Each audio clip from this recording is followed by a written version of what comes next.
Bismillahirrahmanirrahim. Assalamu alaikum everyone. I am your instructor Nida Athar. In today's session, we are going to discuss two fundamental concepts that are reshaping the future of production and supply chains: product design and cleaner production. As we face growing environmental challenges, companies around the world are rethinking how products are designed and produced to minimize negative impacts on the planet. Historically, the linear model of take, make, dispose has been the standard approach in product development. This model prioritizes cost and function, often ignoring environmental and social consequences. However, as we have seen, this approach has led to massive resource depletion, pollution and high carbon emissions. For example, producing just one pair of jeans can consume approximately 8,500 liters of water, a staggering amount considering global water scarcity. The shift towards sustainability in product design involves moving from this linear model to a circular, life cycle oriented system, focusing on minimizing waste, reusing materials and designing products for longevity, repair and recyclability also. This shift is central to creating a sustainable future for businesses and the planet. Today's lecture will cover why change is necessary in the traditional product design model, the principles of design for environment DFE, and how to design products with sustainability in mind, the role of life cycle thinking and how design stage decisions largely determine a product's environmental footprint. An introduction to cleaner production, a proactive approach to reducing emissions and waste at the source. Let's begin by exploring why the traditional approach to product design is no longer suitable and no longer sustainable. So, why change is needed? The traditional model, which were take, make, dispose, for decades, the focus of product design was to create products that were functional, cost effective and aesthetically pleasing. Environmental considerations were often secondary, leading to linear systems where raw materials were extracted, products were made, and once they were used or no longer useful, they were disposed of, leading to waste and pollution. So, this linear approach is no longer viable in a world facing increasing environmental and resource constraints. The take, make, dispose model has created massive resource use, pollution and carbon emissions. Consequences of traditional model: massive resource use. In the textile industry, producing one pair of jeans required about 8,500 liters of water. This excessive water consumption is unsustainable in water scarce regions. Pollution. Traditional manufacturing processes produce large amounts of chemical waste and pollution, which can end up in waterways and harm ecosystems. High carbon emissions. The entire life cycle of products from raw material extraction to manufacturing, transportation and disposal contributes to high carbon emissions. So, there is a need for change. To tackle these issues, we need a transition to circular systems that emphasize resource efficiency, waste reduction and recycling. By designing products with end-of-life cycle recycling and remanufacturing in mind, we can dramatically reduce the environmental burden. So, what is design for sustainability? Eco-design or DFE. What are some features you would consider when designing a product with sustainability in mind? How could you reduce its environmental impact at each stage of its life?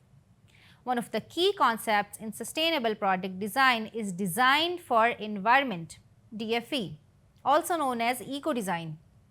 This approach seeks to reconcile environmental sustainability, economic viability, and social well-being throughout the entire life cycle of a product.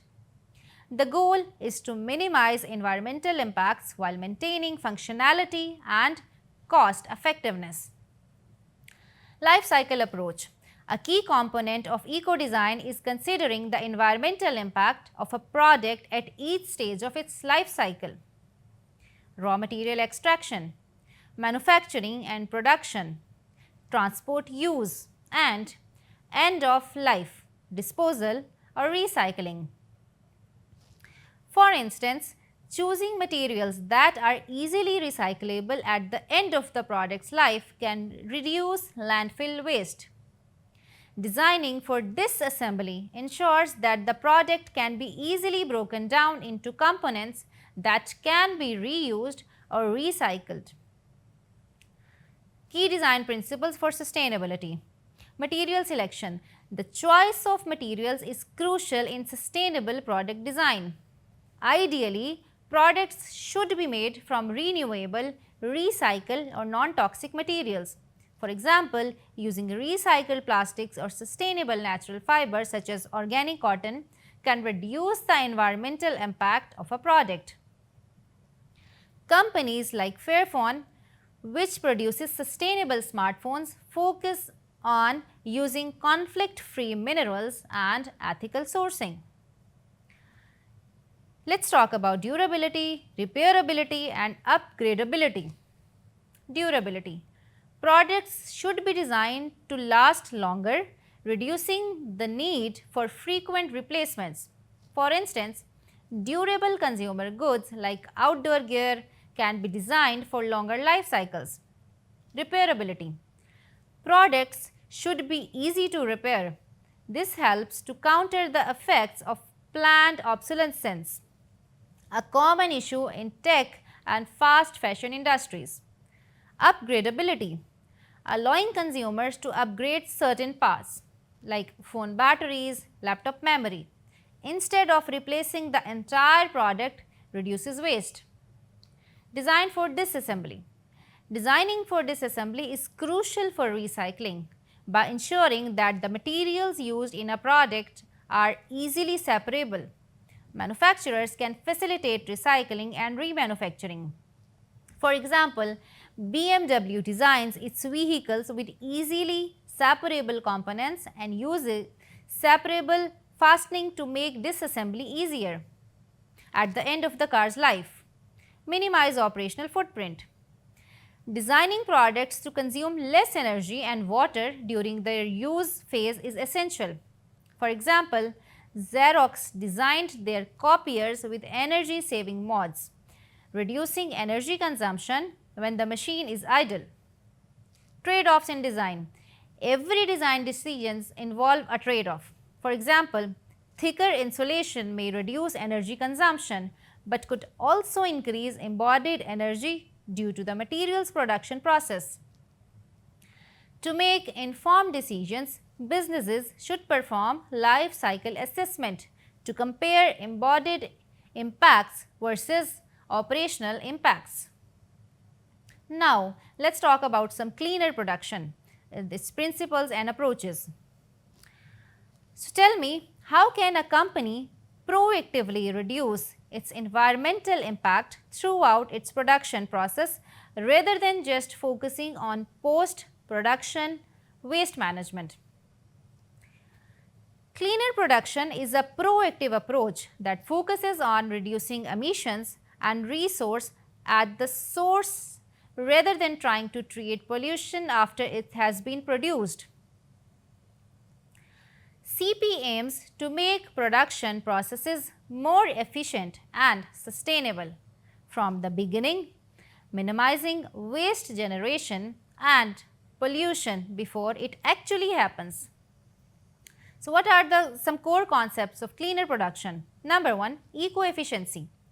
Achieving more output per unit of material energy. For example, a factory that reduces its water use by optimizing machinery and recycling water internally can lower operational costs and environmental impact. waste minimization and pollution prevention, re-engineering processes to reduce waste generation, for instance, switching to waterless dyeing techniques like dye-co reduces water use in textile production, zero waste mindset, moving towards climate waste altogether by redesigning processes so that waste becomes input.